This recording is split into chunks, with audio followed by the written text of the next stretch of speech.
Olá, neste vídeo eu vou resolver uma questão referente a mais uma dúvida enviada na tutoria, e ela é na verdade uma questão do módulo 3 de bases matemáticas e que envolve regra de 3 composta.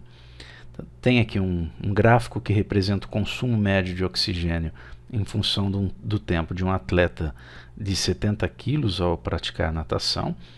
Então, considere que o consumo médio de oxigênio seja diretamente proporcional à massa do atleta. Bom, aqui na verdade nós temos o consumo, né, em relação a tempo. Aí você percebe que há também proporcionalidade aqui, pelo tipo de comportamento do gráfico. Então, por exemplo, quando o atleta, né, percorre, se exercita aí por 2 minutos, o consumo médio de oxigênio é de 10,5 litros. 4 minutos, 21 litros. Então, qualquer situação que eu pegar aqui para qualquer tempo e projetar o consumo médio, tá, a proporção vai ser a mesma. Eu posso utilizar qualquer uma dessas informações aí. Eu quero saber qual será em litros o consumo médio de oxigênio de um atleta de 80 quilos durante 10 minutos de prática de natação. Bom, agora ele fala em 80 quilos, um outro atleta, mas aqui, né, diz para considerar que o consumo médio de oxigênio seja diretamente proporcional à massa do atleta. Tá? Então, se no gráfico nós temos a massa de um atleta de 70 quilos, ou um atleta com 70 quilos de massa, agora eu vou considerar 80. Perfeito? Mas mantendo a proporcionalidade. Por isso que a gente pode resolver a situação através da regra de 3 composta. Nós temos 3 grandezas que variam aí. A quantidade ou a massa, né, em quilos do atleta, o tempo de exercício ou de natação e a quantidade de oxigênio em litros. Tá? Por exemplo, a primeira situação aí é um atleta de 70 quilos. Tá? Qual é o tempo considerado? A gente pode considerar 4 minutos ali do gráfico. E a quantidade consumida, né, média de oxigênio, 21 litros. Agora, o que acontece se eu considerar um atleta de massa 80, né, o tempo ele pede 10 minutos, qual vai ser a quantidade consumida de oxigênio? Eu vou voltar aqui só para mostrar as informações. Então, eu considerei aqui o 21, né, com o 4 minutos, 21 litros de oxigênio e o atleta de 70 quilos. Tá? Então, qual será em litros o consumo médio de oxigênio de um atleta de 80 quilos, a segunda linha de informações, né, durante 10 minutos da prática de natação? Bom, um cuidado que deve-se ter na resolução de qualquer regra de 3, simples ou composta, na análise no sentido da proporcionalidade. Então, por exemplo, aqui nós temos a variável, ou melhor, a incógnita x, né, na quantidade de oxigênio. Esqueça por um momento os valores aqui apresentados. Tá? Nós vamos fazer uma análise que não depende desses valores que nós colocamos aqui. Vamos focar na quantidade de oxigênio, que é onde está a nossa incógnita. Eu vou colocar aqui uma seta para cima ou para baixo, você escolhe. Tá? Então vou colocar para cima. Essa é a forma que eu costumo indicar. Você pode indicar a sua maneira também. Bom, coloquei uma seta para cima, ok. Vamos analisar agora a quantidade de oxigênio e o tempo, essas duas grandezas. Né?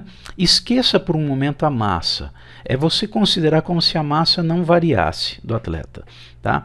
Pense somente em quantidade de oxigênio e o tempo de exercício, o tempo de natação. Qual que é a lógica? Quanto mais você nadar, mais oxigênio você vai consumir. Ou quanto menos você nadar, menos oxigênio.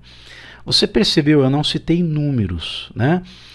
Eu falei em mais e mais ou eu falei em menos e menos. É o mesmo sentido de variação. O tempo e a quantidade de oxigênio são grandezas diretamente proporcionais. Então, se eu coloquei a seta para cima na quantidade de oxigênio, eu vou colocar para cima também no tempo, tá? Mesmo sentido. Quando acontece de um aumentar e o outro diminuir, aí é inverso o comportamento. Bom, agora vamos esquecer breve momento aí o tempo e vamos analisar a quantidade de oxigênio e a massa do atleta, né? Quer dizer, qual que é a lógica aqui? Quanto maior for a massa do atleta, maior também é a quantidade de oxigênio, ok? Diretamente proporcionais também a essas grandezas. Ou quanto menor for a massa, menor será a quantidade consumida de oxigênio. Percebam que o sentido é o mesmo, portanto aqui uma seta também no mesmo sentido. Se eu tivesse escolhido inicialmente aqui uma seta para baixo, as outras também estariam para baixo. O porquê dessa análise? É que no momento de montar a proporção, né, eu vou escrever aqui, ó, 21 sobre x, quem estiver com a seta no mesmo sentido, eu coloco aqui na mesma ordem na hora da montagem. Se tiver alguma seta invertida, o que não aconteceu nesse exemplo, mas há mais exemplos, mais vídeos que eu vou colocar nessa playlist, que mostra a regra de 3 composta em que há essa inversão, tá? Se tivesse uma seta em outro sentido, eu inverteria a ordem dos números. Como todas estão, portanto, no mesmo sentido, eu vou colocar 21 está para x, assim como 70 está para 80. O que eu quis dizer é que se a seta tivesse invertida aqui na massa, eu colocaria 80 sobre 70, multiplicado por 4 sobre 10. Bom, aqui a gente pode efetuar algumas simplificações, né? Se não fizer a simplificação dá certo também. Pode cortar, por exemplo, 0 com 0 aqui. Nós podemos cancelar o 8 que sobrou com o 4. 8 divide por 4 dá 2. 4 divide por 4 dá 1. Tá? Pronto, então nós temos 21 está para x, assim como 7 vezes 1, 7, está para 2 vezes 10, 20. Tá? Aplicando a propriedade fundamental das proporções, ou seja, multiplicando em cruz, nós teremos 7x igual a 21, que multiplica 20. Continuando aqui, portanto, x vai ser igual a 21, que multiplica 20, sobre 7. Se você fez essa conta, depois é só dividir por 7. Como 7 e 21, né, são múltiplos, divide 7 por 7 dá 1, divide 21 por 7 dá 3, 3 vezes 20, portanto, a resposta é 70 litros serão consumidos por um atleta de 80 quilos de massa que pratique a natação por 10 minutos. Ok? É isso aí, até o próximo vídeo.